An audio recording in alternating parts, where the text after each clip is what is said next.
I mean, there is only one reason why the withdrawal agreement didn't pass last time in Parliament, and that's because of the backstop and the fact that that ties us very closely to the EU in so many ways, including... It might be one thing, quite a big thing though, isn't it, which nobody seems to have the answer to. Well, as the Prime Minister said last night, I think, the Malta-House compromise, the one thing that did pass in Parliament recently, which was the Brady Amendment, which sought to implement the Malta-House compromise, that was voted for, that did receive a majority in Parliament, and I think if the Prime Minister, we've heard yesterday, is making progress on that type of compromise, then I think her deal may pass in Parliament. And, it's as you say, it's difficult. Even if we just had a legally binding exit date where we could leave without 27 other countries saying, no, you can't, that would be enough for many of us to vote for it. Alison? Well, it's not that simple.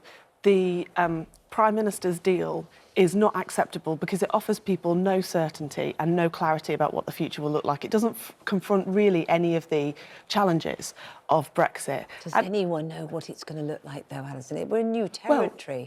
If we start wanting a vision of what it looks like, we'll never get there, will we?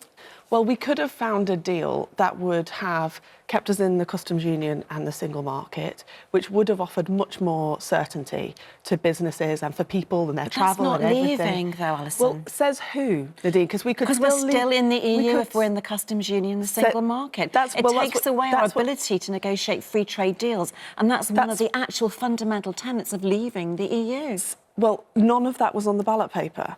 And if the Prime Minister had wanted to bring people together and say, let's get an agreement across the House of Commons so that we can get this done, that was the way to do it. But instead, she's had this constant row in her own party.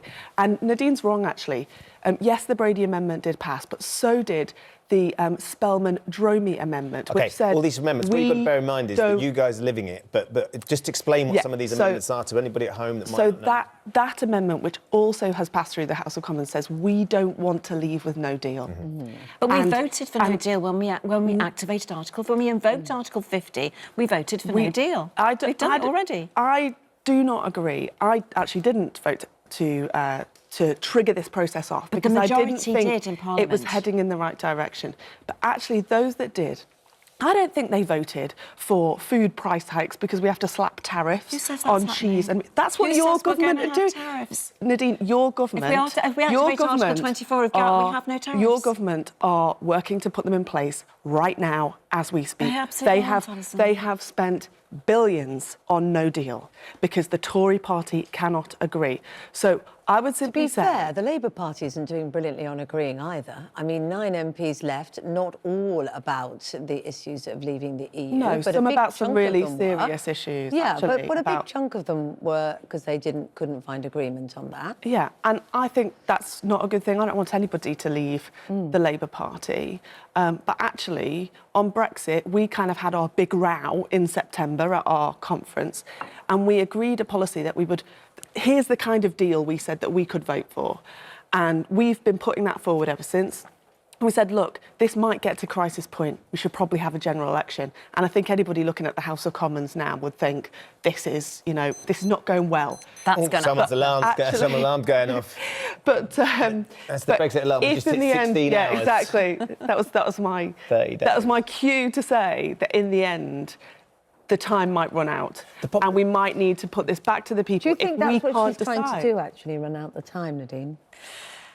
I hope not. I hope that she is going to come back on the 12th. I hope that she's right and that she's not been led up another path, that they are going to give some way on the backstop. But what I do think very much, and I've been thinking about this a lot over the last 48 hours, in terms of what would I do if I were the Prime Minister?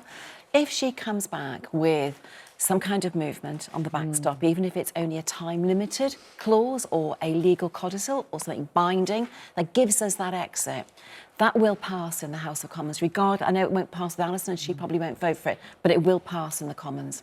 And if that passes in the Commons, what would I do if I were the Prime Minister?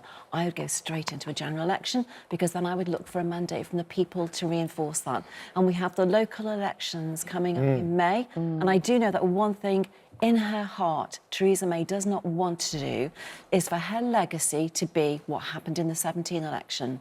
So I think that what she wants to do is get a Brexit vote through the House of Commons, and then I think we might see a general election if that happens in May. But on this backstop point, I know it's very important to some members of the Conservative Party, but it's really about the Good Friday Agreement and making sure that the island of Ireland can't be thrown into disarray by actions that we take. Well, so everybody has said that's not going to happen. I don't think it's just as simple as let's just get a piece of paper, and I'm not sure it's that likely. If that were to happen, as Nadine was saying, if she gets this Brexit deal through and then decides to call a general election, that's something that Labour would welcome, because that's what Jeremy Corbyn's been pushing for a while.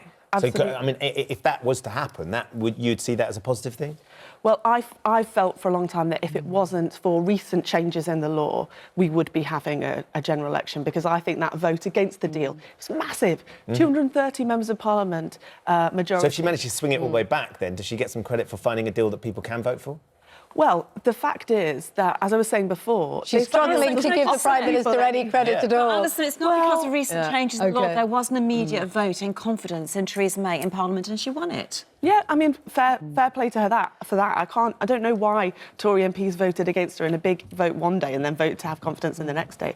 I don't really know why they... Two different issues. That's up to them. But we ought to be having a general election. But if we don't, then even Nadine said, actually, on principle, this issue at some point is probably going to be judged by the British public.